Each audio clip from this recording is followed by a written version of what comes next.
Hello everyone, I welcome you all to this amazing platform. I am Bhumika Prajapati. सो हमारी previous question की series चल रही है। इस सीरीज में हमारा 5th लेक्चर है जिसमें हम अशोका द ग्रेट के बारे में आज डिस्कस करेंगे।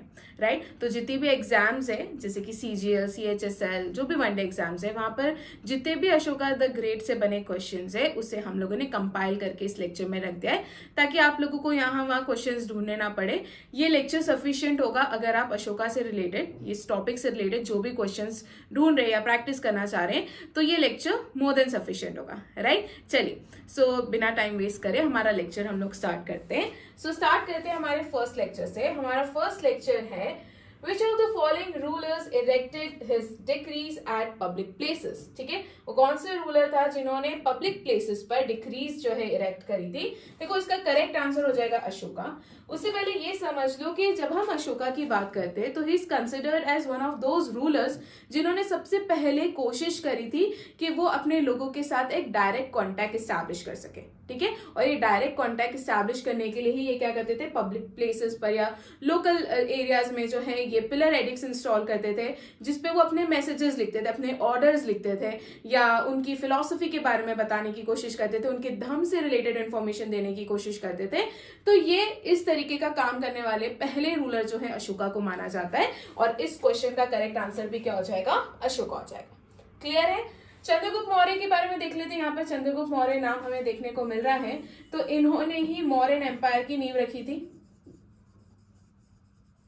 ठीक है, किसकी मदद से इन्होंने ये नींव रखी थी? तो इन्होंने चाणक्य की मदद से। ठीक है, इन्होंने किसको डिफीट करा था? तो इन्होंने धनानंद को डिफीट करा था। ठीक है, कौन सी डायनेस्टी के थे? तो ये नंदा डायनेस्टी के जो धनानंद रूलर थे उनको डिफीट करके इन्होंने मौर्यन एम्पायर की नींव रखी थी। क्लियर है? चलिए एक और चीज क्लियर कर दूं कि इस लेक्चर में सिर्फ अशोका से रिलेटेड क्वेश्चंस नहीं है, यहाँ पर कुछ इंपॉर्टेंट बुक्स है मौर्यन टाइम की। ऑल्सो यहाँ पर चंद्रगुप्त मौर्य से रिलेटेड जो भी इंपॉर्टेंट क्वेश्चंस होने चाहिए वो भी देखने को मिलेंगे, बिंदुसार से रिलेटेड क्वेश्चंस भी देखने को मिलेंगे। तो इन शॉर्ट सारी चीजें कवर करने की कोशिश की है, बट ज्यादा क्वेश्चंस आपको अशोका से रिलेटेड देखने को मिलेंगे। क्लियर है? चलिए आगे बढ़ते हैं नेक्स्ट क्वेश्चन की तरफ। नेक्स्ट क्वेश्चन है हमारा Which of the following statements with respect to Megasthenes are true? इसमें पूछा है, पहली चीज देख लो। पहले तो सबसे पहले क्वेश्चन में ये मार्क कर लिया करो कि इन्होंने क्या पूछा है, कौन से स्टेटमेंट्स ट्रू है या गलत क्वेश्चंस के या गलत स्टेटमेंट्स के बारे में मार्क करने को बोला है। तो वो चीज पहले क्लियर कर लो। तो यहाँ पर हमें ढूंढने हैं करेक्ट स्टेटमेंट्स। राइट, पहला है कि मेगास्थनीज जो है ये इंडिका बुक के ऑथर थे। करेक्ट है? तो जी ये क्या है, करेक्ट है। इंडिका बुक किसके ऑथर कौन है? मेगास्थनीज है। ठीक है, दूसरा पॉइंट ये कह रहा है कि he served as an ambassador in court of Ashoka. तो क्या ये अशोका के कोर्ट में एम्बेसडर थे? जी नहीं, ये किसके कोर्ट में थे? तो ये चंद्रगुप्त मौर्य के कोर्ट में थे। ठीक है, चंद्रगुप्त मौर्य के कोर्ट में ये एम्बेसडर थे। तो सेकंड स्टेटमेंट क्या हो जाएगा हमारा, गलत हो जाएगा। तो सिर्फ करेक्ट क्या है, ओनली वन। इसका करेक्ट आंसर हो जाएगा ए, दैट इज वन ओनली। इसका क्या हो जाएगा, करेक्ट आंसर हो जाएगा। क्लियर है? अब इंडिका बुक जो है मेगास्थनीज इसके ऑथर है, ये हमें डेफिनेटली कहाँ के एडमिनिस्ट्रेशन की इंफॉर्मेशन दे रही होगी? तो मॉडर्न एडमिनिस्ट्रेशन, इनके टाइम पे पॉलिसीज क्या थी, इकोनॉमी का क्या सीन था, ये सारी इंफॉर्मेशन हमें इंडिका बुक से देखने को मिलती है। इंडिका बुक में इनफैक्ट क्लास डिवीजन के बारे में भी इंफॉर्मेशन दी गई है। तो ये सारी चीजें हमें इंडिका बुक से देखने को मिलती है। ऑथर कौन है? मेगास्थनीज। मेगास्थनीज क्या थे? ये ग्रीक एम्बेसडर थे। इनको भेजा किसने था भारत? तो सेल्यूकस निकेटर ने इनको भेजा था। किसके कोर्ट में आए थे? तो चंद्रगुप्त मौर्य के कोर्ट में ये आए थे। राइट, इनकी जो बुक है इंडिका, ये अब क्या है, सिर्फ फ्रेगमेंट्स में आपको देखने को मिलती है। ठीक है, और ये हमें मौर्यन एम्पायर के बारे में, पर्टिकुलरली मौर्यन एडमिनिस्ट्रेशन की सारी इंफॉर्मेशन हमें देता है। जस्ट लाइक चाणक्य की जो अर्थशास्त्र है, अर्थशास्त्र, ठीक है, अर्थशास्त्र भी हमें मौर्यन एडमिनिस्ट्रेशन की इंफॉर्मेशन देता है। सिमिलरली इंडिका जो कि मेगास्थनीज की बुक है, ये भी हमें मौर्यन एडमिनिस्ट्रेशन की इंफॉर्मेशन देता है। चलिए नेक्स्ट क्वेश्चन के बारे में देख लेते हैं। Which Buddhist council was convened during Ashoka's reign? ठीक है, कौन से बुद्धिस्ट काउंसिल अशोका के टाइम पीरियड में हुई थी, क्वेश्चन ये पूछा गया है। तो अशोका के टाइम पर हुई थी थर्ड बुद्धिस्ट काउंसिल। ये किस ईयर में हुई थी? तो ये हुई थी 250 BC में। ठीक है, डेफिनेटली इसके जो पेट्रॉन किंग है वो कौन होंगे? तो वो अशोका हो जाएंगे। इसके चेयरमैन कौन है इसके? तो इसके चेयरमैन है मोगलीपुत्तिटिस जो है इसके क्या है? चेयरमैन है। इसके अलावा ये कौन सी लोकेशन पर हुई थी? तो ये हुई थी पाटलिपुत्र में। क्लियर है? इतनी बातें आप लोगों को थर्ड बुद्धिस्ट काउंसिल से याद रखनी है। और थर्ड बुद्धिस्ट काउंसिल किसके टाइम पर हुई थी? अशोका के टाइम पर हुई थी। फर्स्ट बुद्धिस्ट काउंसिल की बात करूं तो ईयर देख लो, 483 बीसी में हुई थी। किसके टाइम पीरियड में हुई थी? तो अजातशत्रु के टाइम पर हुई थी, राइट। अजातशत्रु कौन सी डायनेस्टी के थे? हर्यंग डायनेस्टी के। अब आप लोग मुझे क्विकली कमेंट सेक्शन में बताइए कि हर्यंग डायनेस्टी के फाउंडर कौन थे, राइट। कौन थे हर्यंग डायनेस्टी के फाउंडर? ये आप लोग मुझे क्या बताएंगे कमेंट सेक्शन में, ठीक है। तो अजातशत्रु के टाइम पर हुई थी, 483 बीसी में हुई थी। कहां पर हुई थी? तो राजगृह में हुई थी, ठीक है। और इसके चेयरमैन कौन थे? तो इसके चेयरमैन थे महाकश्यप। कौन थे इसके चेयरमैन? महाकश्यप, याद रखना। सेकेंड बुद्धिस्ट काउंसिल की बात करूं तो इससे 100 साल कम कर लो, 383 बीसी में हुई थी, ठीक है। किसके टाइम पर हुई थी? तो ये हुई थी काल अशोक के टाइम पर। कहां पर हुई थी? तो वैशाली में हुई थी। सब्बगामी जो है इसकी क्या है? चेयरमैन है। फोर्थ देख लो, थर्ड में आप लोगों को बता दी, फोर्थ कनिष्क के टाइम पर हुई थी, कश्मीर में हुई थी, 72 एडी में हुई थी। और चेयरमैन जो थे वो थे वासुमित्र, ठीक है। इंपॉर्टेंट है बुद्धिस्ट काउंसिल्स, क्वेश्चन बनते हैं इसलिए हमें याद रखना है। और बिकॉज यहाँ पर हम अशोका की बात करें तो अशोका के टाइम पर हुई थी थर्ड बुद्धिस्ट काउंसिल। किस ईयर में हुई थी? 250 बीसी में। कहां पर हुई थी? पाटलिपुत्र में, ठीक है। चेयरमैन कौन थे? तो मोगलीपुत्तिटिस इसके चेयरमैन थे। चलिए नेक्स्ट क्वेश्चन देख लेते हैं। The Kalinga war mark the turning point in Ashoka's life, ठीक है। ये कलिंग वॉर किस ईयर में हुआ था? इंपॉर्टेंट है। अब ये कलिंग वॉर हुआ था 261 बीसी में। अभी कलिंग वॉर इंपॉर्टेंट क्यों है? बिकॉज ऐसा कहा जाता है कि कलिंग वॉर के बाद ही अशोका की लाइफ में एक ड्रास्टिक चेंज आया था, ठीक है। क्या ड्रास्टिक चेंज आया था? ड्रास्टिक चेंज ये था कि अशोका ने देखा कि एक छोटी सी टेरिटरी को कॉन्कर करने के लिए उन्होंने इतना ब्लड शेड कर दिया, इतना खून खराबा, इतनी लोगों की जान गई, जिस कारण से वो क्या थे? डर गए थे। वो एक शॉक में थे, गिल्ट में थे कि वो कैसे सिर्फ एक छोटे से टुकड़े के लिए इतना ब्लड शेड कर सकते हैं। इसके बाद इन्होंने स्टार्टेड एम्ब्रेसिंग बुद्धिज्म, इन्होंने बुद्धिज्म का पाथ फॉलो करा। और यहीं पर इनकी लाइफ में एक इंपॉर्टेंट चेंज आता है। कैसा चेंज? तो पहले इनका कॉन्केस्ट कैसा होता था? तो पहले इनका होता था वॉरफेयर कॉन्केस्ट, मतलब कि अगर किसी भी टेरिटरी को इनको कॉन्कर करना है, हड़पना है, तो वो क्या करेंगे? वॉर करेंगे। बट अब ये वॉरफेयर कॉन्केस्ट को छोड़कर इन्होंने एक नया रास्ता चूज करा, दैट इज कल्चरल कॉन्केस्ट। कि अब जो भी कॉन्केस्ट होगा वो कल्चरल कॉन्केस्ट होगा, वॉरफेयर कॉन्केस्ट नहीं होगा। इसको अगर मैं दूसरी भाषा में बोलूं तो इसमें पहले जो है ये बहरी घोष थे, ठीक है। बहरी घोष मतलब कि ड्रम की साउंड्स आप कह सकते हैं, जो नगाड़े हम बजाते हैं ना वॉर स्टार्ट करने से पहले, उसे हम बहरी घोष कहते हैं। तो बहरी घोष को किसने रिप्लेस कर दिया? तो धम घोष ने रिप्लेस कर दिया, ठीक है। धम घोष क्या है? तो ये काय का साउंड है? तो ये साउंड है रिलीजन का, कल्चर का, ठीक है। तो अब वो धर्म का साउंड है। तो वो चीज जो पहले बहरी घोष होती थी उसको किसने रिप्लेस कर दिया? धम घोष ने। ये इंफॉर्मेशन हमें कि बहरी घोष वॉज रिप्लेस्ड बाय धम घोष, ये हमें अशोका के रॉक एडिक्ट से मिलता है, ठीक है। कौन से रॉक एडिक्ट से मिलता है? तो रॉक एडिक्ट 4 से इसकी इंफॉर्मेशन हमें मिलती है और ये इंपॉर्टेंट है। क्लियर है? तो इतना आप लोग याद रखना। कलिंग वॉर हुआ कब था? 261 बीसी में। अशोका का जो रॉक एडिक्ट 4 है वो हमें काय की इंफॉर्मेशन देता है कि बहरी घोष वॉज रिप्लेस्ड बाय धम घोष। क्लियर है?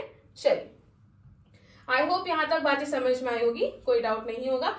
करेक्ट आंसर हो जाएगा इसका 261 बीसी। अब यहाँ पे कलिंग वॉर से रिलेटेड कुछ इंफॉर्मेशन देख लो, जैसे कि कलिंग वॉर जो है, अगर मैं वॉर ऑफ कलिंग की बात करूं तो ये किसके बीच में हुआ था? तो स्टेट ऑफ कलिंग, जो कि प्रेजेंट डे उड़ीसा को बताता है, एंड मौर्यन एम्पायर के बीच में ये बैटल हुआ था। मौर्यन आर्मी को कौन लीड करा था? ये तो सबको याद रहता है कि एम्परर अशोक जो है उसे लीड करे थे। बट अगर गलती से आपसे ये पूछ लिया जाए कि कलिंग आर्मी को कौन लीड करा था, तो राजा अनंत पद्मनाभन जो है इसको लीड कर रहे थे।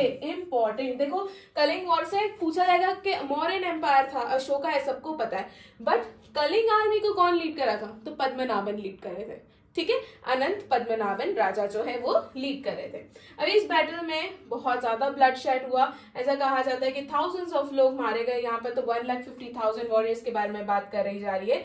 उसके अलावा 1 लाख मॉरियन वॉरियर्स जो है, ये सारी इंफॉर्मेशन जो है, इन शॉर्ट बहुत ह्यूज ब्लड शेड यहाँ पर हुआ था, बहुत ज्यादा ब्लड शेड हुआ था। इस बैटल के बाद Ashoka embrace the concept of dhamma vijay के कंसेप्ट को उन्होंने एम्ब्रेस करना शुरू करा, जिसे मैंने आपको क्या बोला, धम्म घोष भी मैंने आपको कहा कि अब जो कॉन्क्वेस्ट होगा वो कल्चरल कॉन्क्वेस्ट होगा, और उन्होंने बुद्धिज्म को यहाँ पर क्या कर लिया, अडॉप्ट कर लिया। ठीक है, चल यहां तक बातें क्लियर है, तो हम लोग आगे बढ़ते हैं नेक्स्ट क्वेश्चन की तरफ। What was the primary language use in Ashoka's inscriptions? तो अशोका के इंस्क्रिप्शन में जो मेन लैंग्वेज यूज की जा रही थी वो थी प्राकृत। प्राकृत क्या थी, ये वहां के लोकल लोगों के लिए जो है लैंग्वेज थी। ठीक है, और स्क्रिप्ट कौन सी थी, तो यहाँ पर ब्राह्मी स्क्रिप्ट जो थी, ब्राह्मी स्क्रिप्ट यूज हो रही थी, और लैंग्वेज कौन सी थी, तो प्राकृत। तो यूजुअली इंस्क्रिप्शंस प्राकृत और पाली लैंग्वेज दोनों में आपको देखने को मिलेंगे, तो याद रखना। Prakrit was commonly use in inscriptions, क्यों यूज कर रहे हैं, ताकि जो जनरल पॉपुलेशन है उन लोगों को भाषा वो समझ में आती, क्योंकि वो लोग प्राकृत लैंग्वेज को यूज करते थे, तो उन लोगों को समझ में आया कि अशोका अपने इंस्क्रिप्शंस के थ्रू क्या मैसेजेस कन्वे करना चाह रहे हैं। राइट, चलिए नेक्स्ट क्वेश्चन की तरफ आगे बढ़ते हैं। इसका करेक्ट आंसर हो जाएगा option B, Prakrit. Next question है हमारा, match the following Buddhist missionaries and their destination during Ashoka's reign. अब ये याद समझना आप लोग कि अशोका ने अपने टाइम पीरियड में बुद्धिज्म को प्रोपोगेट करने की बहुत कोशिश करी। ठीक है, तो बुद्धिज्म को प्रोपोगेट करने के लिए उन्होंने बहुत सारे मिशनरीज वर्ल्ड के अलग अलग पार्ट भेजी थी, सो दैट लोगों को बुद्धिज्म के बारे में ज्यादा से ज्यादा नॉलेज मिल सके और वो लोग उस रिलीजन को अडॉप्ट कर सके। राइट, तो यहीं पे ये क्वेश्चन पूछा गया है कि कौन सी मिशनरीज कौन सी डेस्टिनेशन गई थी, ये चीजें हमें मैच करनी है। क्लियर? तो अगर मैं मजांतिक की बात करूं तो मजांतिक जो है ये कश्मीर और गांधार वाले रीजन में गए थे, ये करेक्ट है। महिंदा का देख लेते हैं, महिंदा कहाँ गए थे, तो वो योना कंट्री नहीं गए थे, सुवर्ण भूमि नहीं, वो गए थे श्रीलंका, तो महिंदा का हो जाएगा श्रीलंका, ये करेक्ट मैच है। योना कंट्री जो है यहाँ पर महारखिता गए थे। ठीक है, महारखिता कहाँ गए थे, योना कंट्री। और सोन और उत्तर की बात करें तो इसका बच जाता है सुवर्ण भूमि, तो सुवर्ण भूमि कौन गए थे, सोन और उत्तरा। तो ये सब करेक्टली मैच है। मचांतिक कश्मीर हो गया, महारखिता योना कंट्री हो गया, सोन और उत्तर की बात करें तो सुवर्ण भूमि ये दोनों गए थे, ये दोनों बुद्धिस्ट मॉन्क्स थे।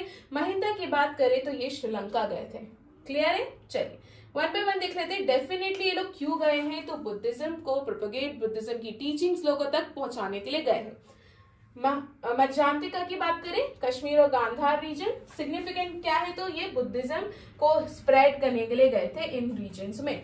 योना कंट्री का देख लो, Yona country basically present day Greece और बैक्टीरिया वाले आपको रीजन में देखने को मिलेगा। ठीक है, ग्रीस और Bactria, not Bactria, Greece and Bactria region में आपको देखने को मिलेगा।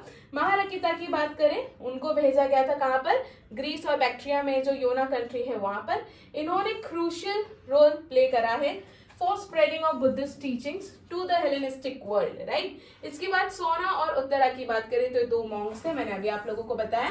इन्हें कहाँ भेजा गया था, तो इन्हें सुवर्ण भूमि भेजा गया था। क्लियर? ये भी क्या काम कर रहे थे, तो बुद्धिज्म को स्प्रेड करने के लिए गए थे। महिंदा की बात करें तो इनको लंका भेजा गया था, that is present day Sri Lanka.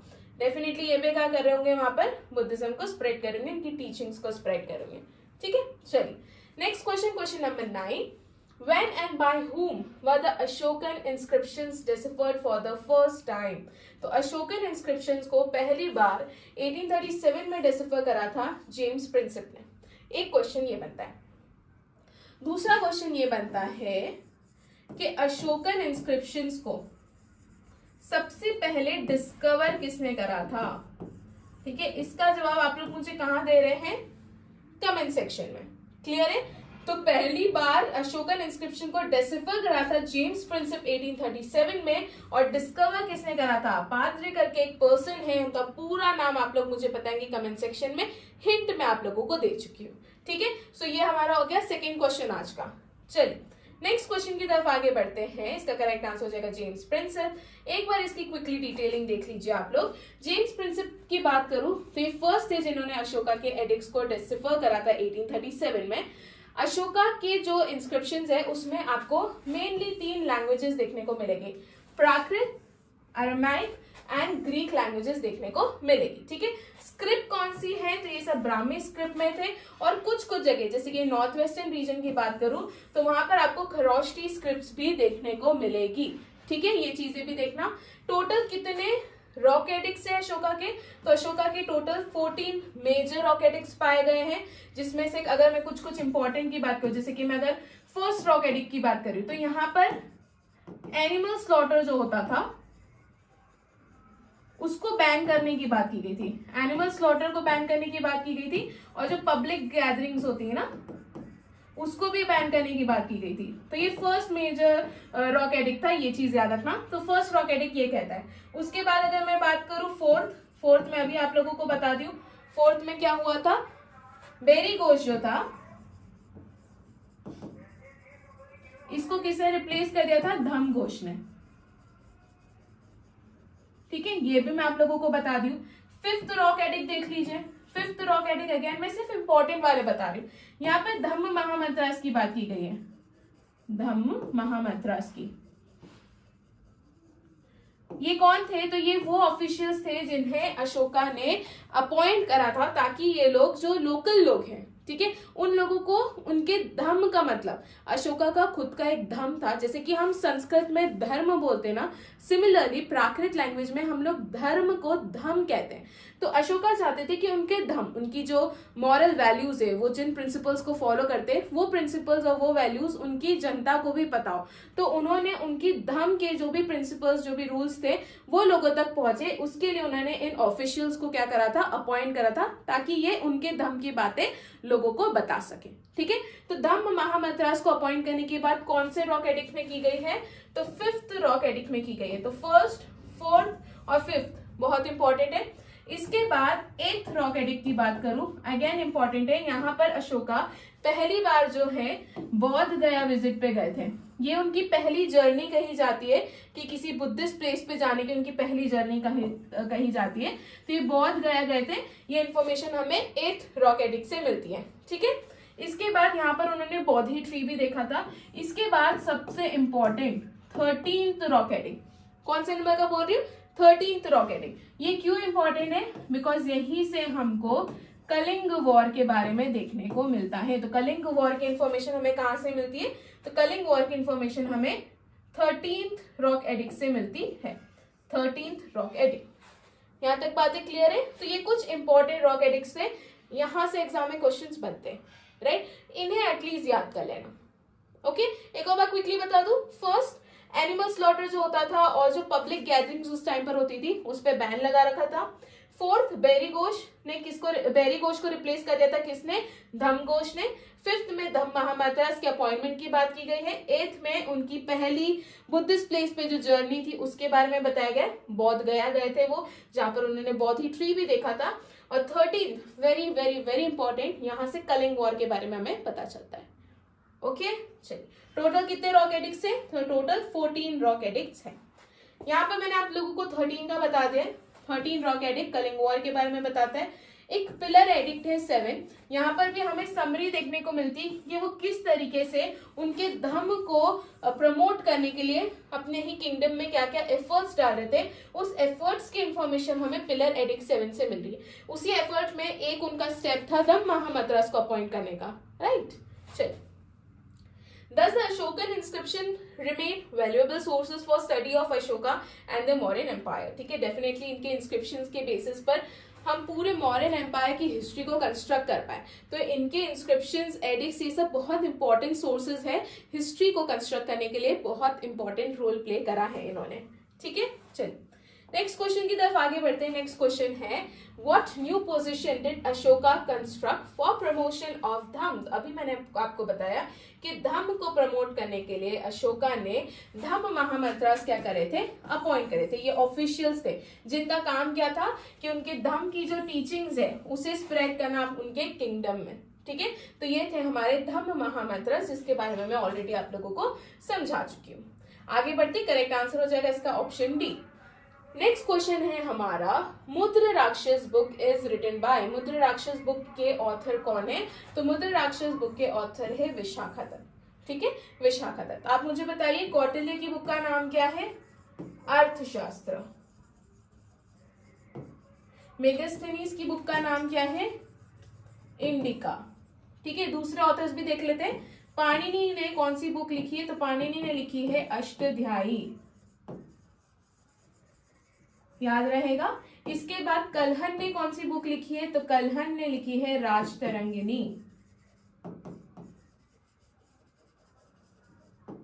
ठीक है, हेमचंद्र ने कौन सी बुक लिखी है? इसका जवाब आप लोग मुझे कहां पर दे रहे हैं? कमेंट सेक्शन में। हेमचंद्र की कौन सी बुक है? हेमचंद्र कौन सी बुक के ऑथर है? ये जवाब आप लोग मुझे कहां पे देंगे? कमेंट सेक्शन में। ठीक है, तो यहाँ पे समझ में आ गया। मेगास्थनीज की हो गई इंडिका, कौटिल्य की हो गई अर्थशास्त्र, विशाखा दत्त ने लिखी है मुद्रा राक्षस। हेमचंद्र मैं आप लोगों को प्रीवियस लेक्चर में बता चुकी हूँ इनकी बुक का नाम। इसका जवाब आप लोग मुझे कहाँ देख रहे हैं? कमेंट सेक्शन में। ठीक है, तो ये हो गया हमारा आज का थर्ड क्वेश्चन। चल नेक्स्ट क्वेश्चन की तरफ आगे बढ़ते हैं। ओके, इसमें कुछ एडिशनल इन्फॉर्मेशन भी है। एडिशनल इन्फॉर्मेशन देख लीजिए, जैसे कि मुद्रा राक्षस जो है, यहाँ से धनानंद, आपसे ये क्वेश्चन भी पूछा जा सकता है कि जो मुद्रा राक्षस बुक है वो कौन से रूलर के बारे में बात कर रही है। तो यहाँ पर धनानंद की इंफॉर्मेशन हमें देखने को मिलती है। तो इसमें बताया गया है कि किस तरीके से चंद्रगुप्त मौर्य ने और कौटिल्य ने मिलकर धनानंद को डिफीट करा था। ये पूरी इंफॉर्मेशन हमें कहाँ से देखने को मिल रही है? तो मुद्रा राक्षस से देखने को मिल रही है। So apart from Dhanananda, Chandragupta Maurya और कौटिल्य ने किस तरीके से मिलकर प्लानिंग प्लॉटिंग करी थी एंड धनानंद को थ्रोन पे से हटाया था, वो इंफॉर्मेशन हमें मुद्रा राक्षस बुक से मिलती है, जिसके ऑथर कौन है? विशाखा दत्त। क्लियर है? चलिए नेक्स्ट क्वेश्चन की बात करते हैं। Which Buddhist literature tells about Ashoka's effort to spread Buddhism. ठीक है, कौन से बुद्धिस्ट लिटरेचर है जहां से पता चलता है कि अशोका ने एफर्ट्स डाले थे बुद्धिज्म को स्प्रेड करने के लिए। ठीक है, तो दिव्यांजना ये एक तिब्बतन बुद्धिस्ट टेक्स्ट है। ठीक है, जिसके ऑथर तारानाथ है। यहाँ से हमें इंफॉर्मेशन मिली है कि द अमाउंट ऑफ एफर्ट्स जो अशोका ने रखे थे, डाले थे ताकि वो बुद्धिज्म स्प्रेड कर सके, वो यहाँ से हमें पता चलती है। महावंसा अगेन ये एक सिलोनिस टेक्स्ट, एक श्रीलंकन टेक्स्ट आप बोल सकते हैं या क्रॉनिकल बोल सकते हैं। यहाँ से भी ये इंफॉर्मेशन हमें देखने को मिली है। तो it's both 1 and 2, Divyavadana and Mahavamsa, दोनों ही बुक से हमें पता चलता है कि अशोक ने किस तरीके से बौद्ध धर्म के प्रसार के प्रयास डाला था प्रसार के लिए, वो हमें पता चलता है यहाँ से। क्लियर है? चलिए ऑल्सो रिमेम्बर महावंसा और एक और बुक है दीपवंसा। दीपवंसा ये भी एक श्रीलंकन क्रॉनिकल है।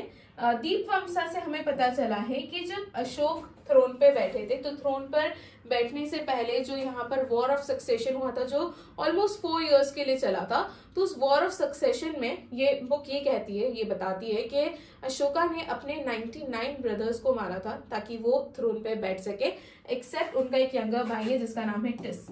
ठीक है, तो टिस को छोड़कर जो है उन्होंने उनके 99 ब्रदर्स को मार दिया था सो दैट वो थ्रोन पे बैठ सके और राजा बन सके। सो इन्फॉर्मेशन हमें दीपवंसा से मिलती है। राइट, चलिए आई होप यहाँ तक बातें क्लियर होगी, कोई डाउट नहीं होगा। करेक्ट आंसर हो जाएगा बोथ 1 and 2।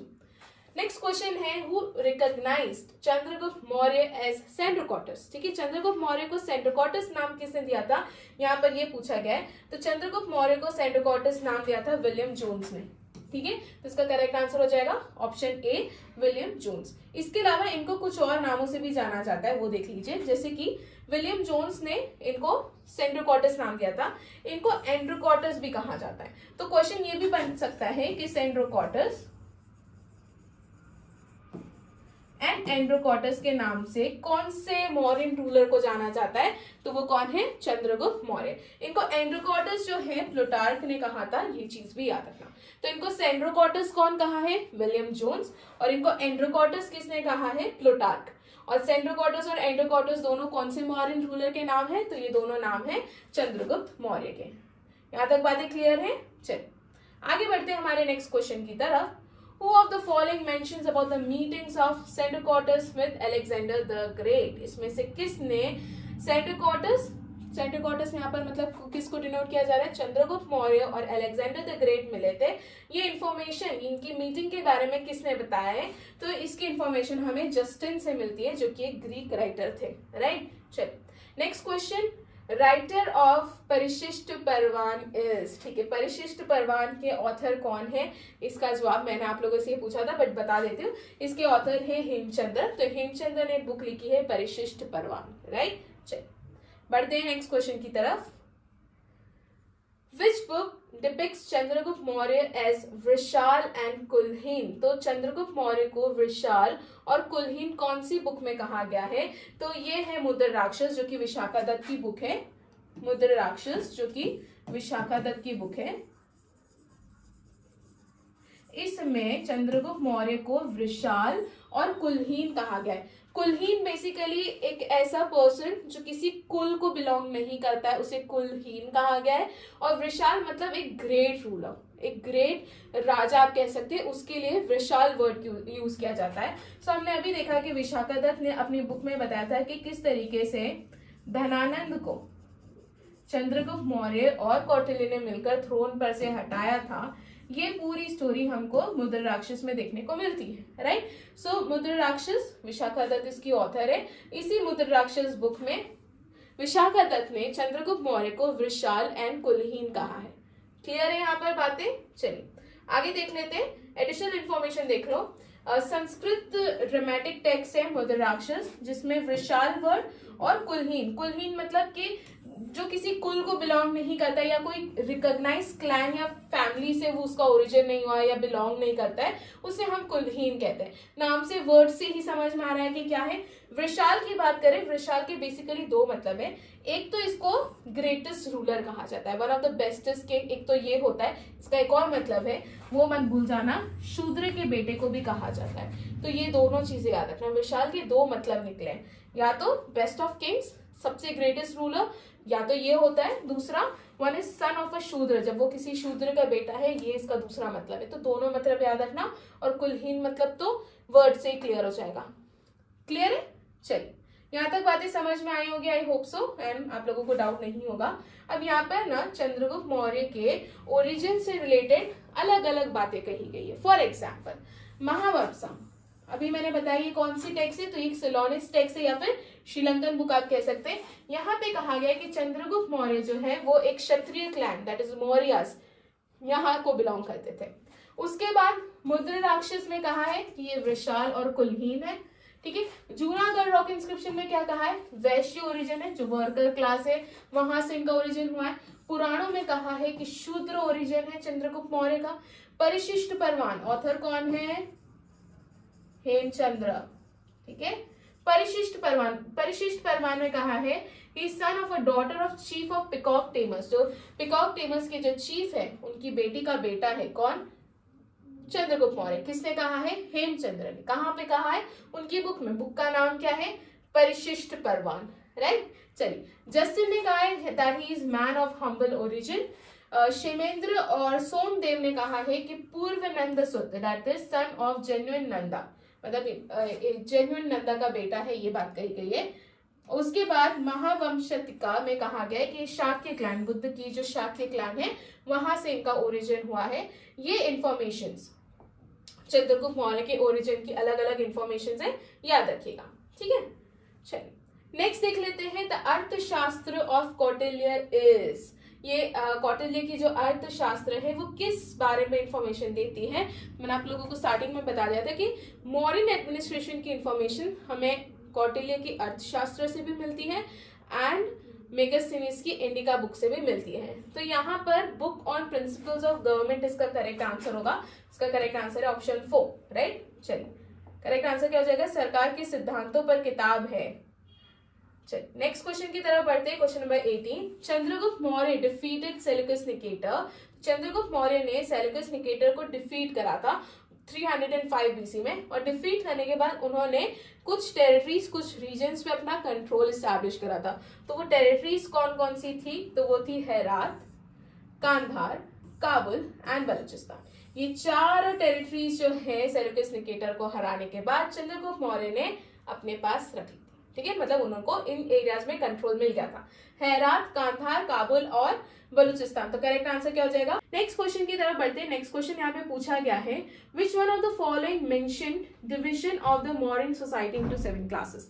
मैंने स्टार्टिंग में ही बताया था कि मेगास्थनीज की जो बुक है इंडिका, उसमें मॉडर्न एडमिनिस्ट्रेशन की इंफॉर्मेशन दे रखी, सभी तरीके की बातें बता रखी। उसमें यह भी बताया कि मॉडर्न सोसाइटी 7 क्लासेस में डिवाइडेड थी। ठीक है, जिसका करेक्ट आंसर क्या हो जाएगा? इंडिका, जो कि किसकी बुक है?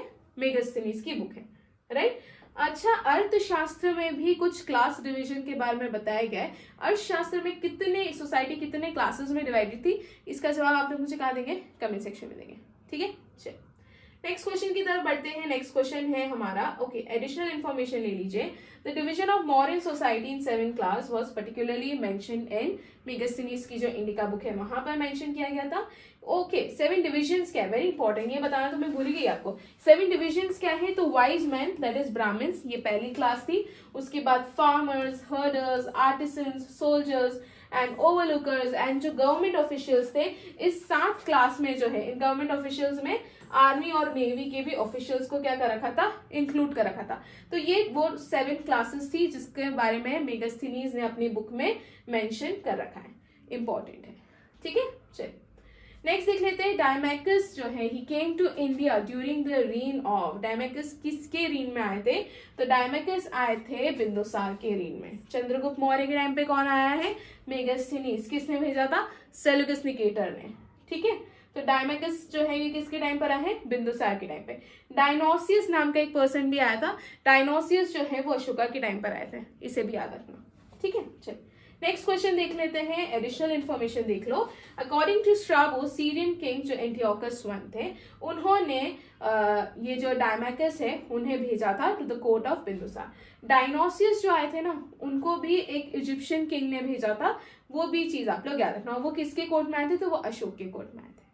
क्लियर है यहाँ पर बातें? चलिए नेक्स्ट क्वेश्चन देख लेते हैं। Which Mauryan ruler was called Amithrocates, that is slayer of foes। तो कौन से मौर्यन रूलर को अमिथ्रोकैट्स या अमिथ्रोघात भी आपको देखने को मिलेगा।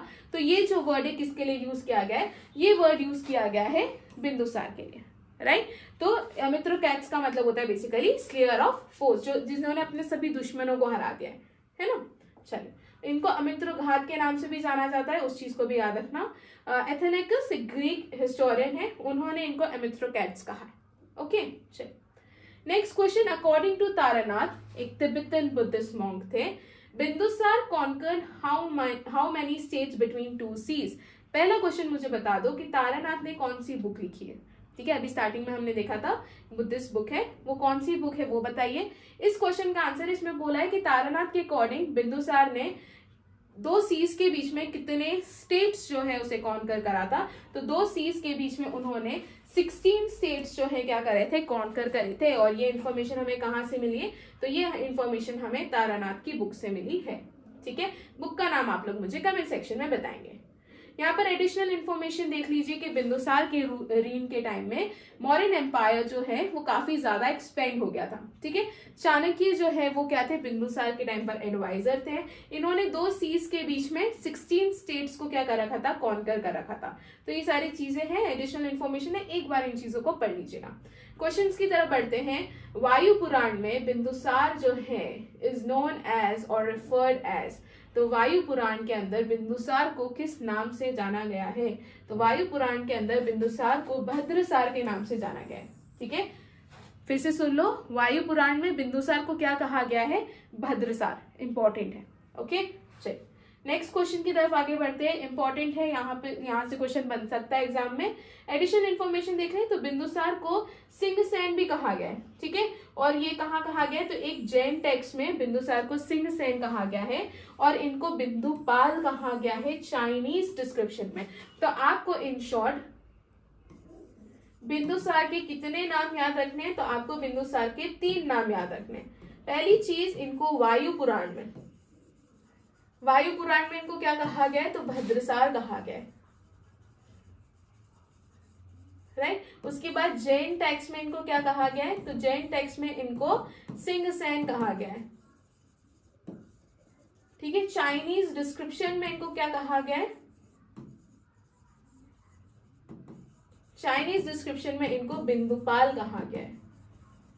तो ये तीनों नाम किसके हैं? तो बिंदुसार के हैं। आप लोगों को याद रखने, एग्जाम पॉइंट ऑफ व्यू से क्या है, इंपॉर्टेंट है।